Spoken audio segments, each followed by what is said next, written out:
Okay, అందరికీ నమస్కారం. విలేకరుల మిత్రులందరికీ కూడా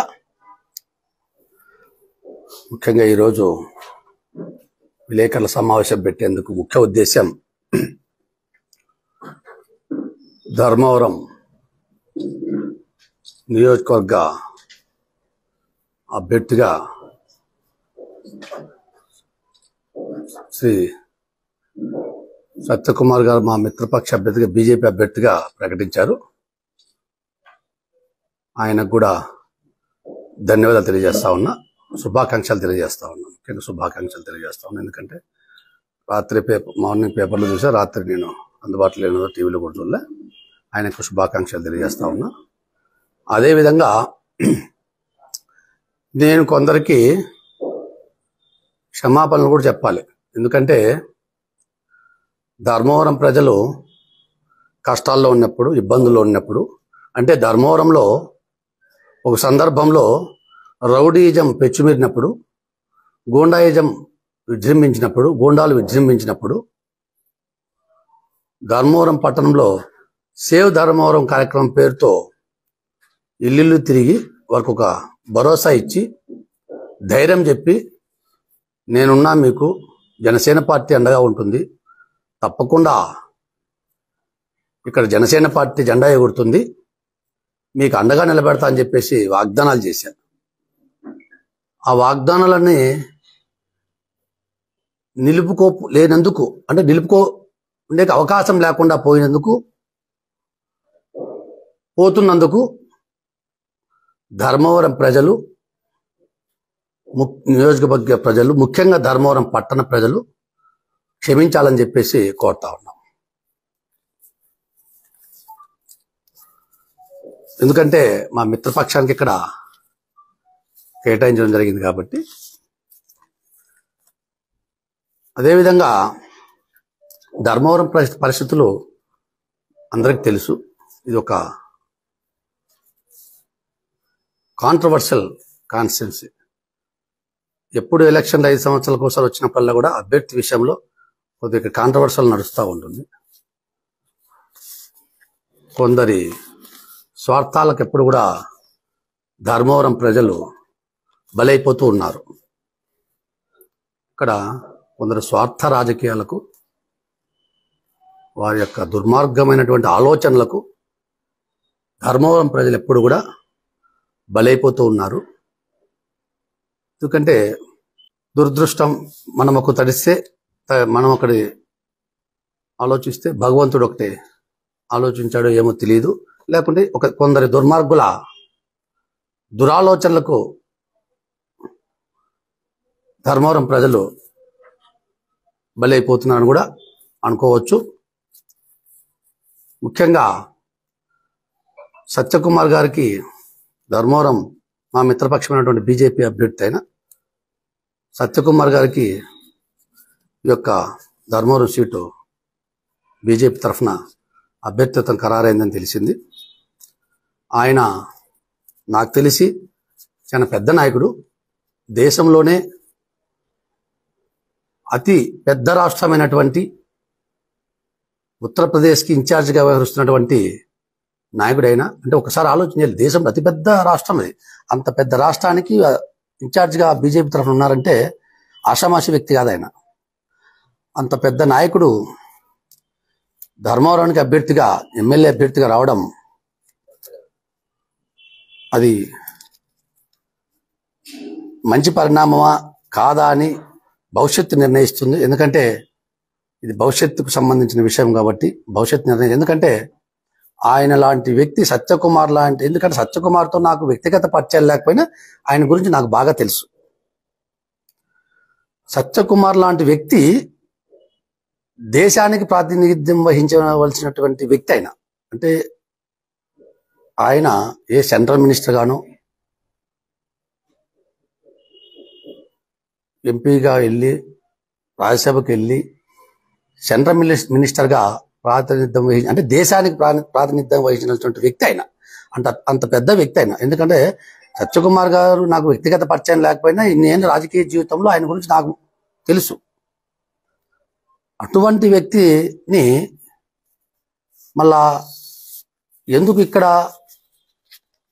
ఆయన వస్తున్నాడా, లేకపోతే కొన్ని రాజకీయ శక్తులు, దుష్ట శక్తులు ఆయన్ని స్థాయి దిగదార్చాలని చెప్పేసి ఇక్కడ వచ్చే విధంగా ప్రేరేపించాయా అనేది పూర్తి స్థాయిలో అది తెలుస్తుంది. ఎందుకంటే నేను కూడా ఆయన ఇంకా కలవలేదు, ఆయనతో మాట్లాడలేదు. ఆయనతో కూడా తప్పకుండా మాట్లాడతా. ఆయనతో కూడా మాట్లాడి సత్యకుమార్ లాంటి నాయకునితో తప్పకుండా మేము కూడా మాట్లాడాలి. ఎందుకంటే ఆయన స్థాయి వేరు, ఆయన హోదా వేరు, ఆయన వ్యక్తిత్వం కూడా నాకు తెలుసు, చాలా మంచి వ్యక్తి అని తెలుసు. సత్యకుమార్ లాంటి వ్యక్తి చాలా మంచి వ్యక్తి అతను కూడా నాకు తెలుసు, మంచి స్వభావం ఉన్నటువంటి వ్యక్తి అని కూడా నాకు తెలుసు. ఆయనతో కూడా నేను తప్పకుండా మాట్లాడి ధర్మవరం పరిస్థితులు, ఇక్కడ స్థితిగతులు, ఇక్కడ జరుగుతున్నటువంటి రాజకీయ పరిస్థితులు కూడా ఆయనకు నేను తెలియజేయాలి. ఎందుకంటే వాళ్ళు ఆయన ప్రేరేపితం చేశారేమో అని ఒక అనుమానం నాకు. కానీ అల్టిమేట్గా అభ్యర్థి అయినప్పుడు తప్పకుండా, ఎందుకంటే మేము స్వాగతించాల్సిందే, ఆయనకు శుభాకాంక్షలు చెప్తాం. తప్పకుండా ఆయన తప్పకుండా విజయం సాధించాలని చెప్పి కూడా నేను మనసా వాచ నేను కోరుతా ఉన్నా. అదేవిధంగా ఈ కుళ్ళు కుతంత్రాలుతో బలి మేము ఎంతో మంది ప్రజాసేవ చేయాలనుకున్న వాళ్ళం కూడా బలి అయిపోయాం, మేము బలి అవుతున్నాం. అంతటి వ్యక్తిని కూడా సత్య లాంటి వ్యక్తిని ఇక్కడికి తీసుకొస్తున్నారంటే ఆయనకు కూడా కొన్ని విషయాలు మేము తెలియజేస్తాం, తప్పకుండా తెలియజేస్తాం. అదేవిధంగా మా యొక్క తొందరలోనే అంతటి వ్యక్తిని కూడా సత్య లాంటి వ్యక్తిని ఇక్కడికి తీసుకొస్తున్నారంటే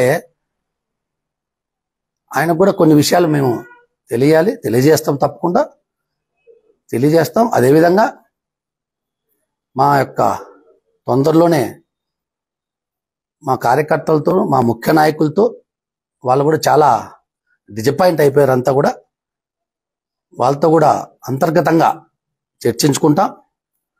చర్చించుకొని తప్పకుండా ఒక కార్యాచరణ ప్రకటిస్తాం. ఎందుకంటే ప్రజల్లోకి వెళ్ళి ధైర్యం చెప్పా, నేను భరోసా ఇచ్చా. ఇప్పుడు ఆ ప్రజల దగ్గర కూడా నేను వెళ్ళాలి కంపల్సరీ. ఇంటింటికి వెళ్ళా. సేవ్ ధర్మవరం కార్యక్రమంలో మీకు నేను అండగా ఉంటా, మీరు ధైర్యంగా ఉండండి అని చెప్పేసి ఒక భరోసా కల్పించా.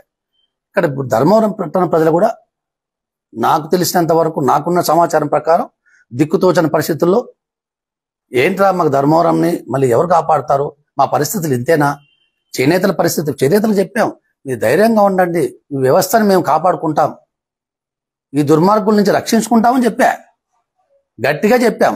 ఎదుర్కొన్నాం, ఎన్నో అక్రమ కేసులు భరించాము. ఎన్ని అక్రమ కేసులు మీకు తెలియదు ఏం లేదు.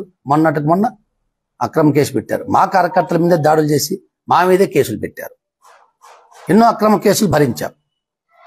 ఇవన్నీ కూడా తట్టుకొని నిలబడి ప్రజలకు ధైర్యాన్ని ఇచ్చాం. ఈరోజు ఏం చేయాలా అనేది మాకే అర్థం కాని పరిస్థితికి వచ్చేసింది. ఈ విషయాలను కూడా సత్య గారికి తెలియజేయడమే కాకుండా ధర్మవరం ప్రజల దగ్గర కూడా వెళ్దాం, ఇంటింటికి వెళ్తా. నేను దాదాపుగా 10 రోజులు కార్యక్రమం చేద్దాం అనుకుంటున్నా.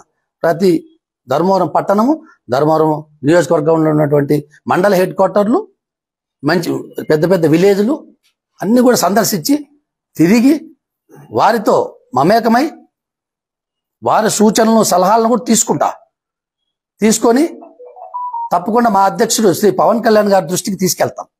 ఎందుకంటే అల్టిమేట్గా పవన్ కళ్యాణ్ గారు చెప్పిందే శిరోధార్యం, పార్టీ నిర్ణయం ఫైనల్. నేను ఎందుకంటే పార్టీలో నేను క్రమశిక్షణ గల నాయకుడిని. పార్టీలో నాకు జనరల్ సెక్రటరీ ఇచ్చారు.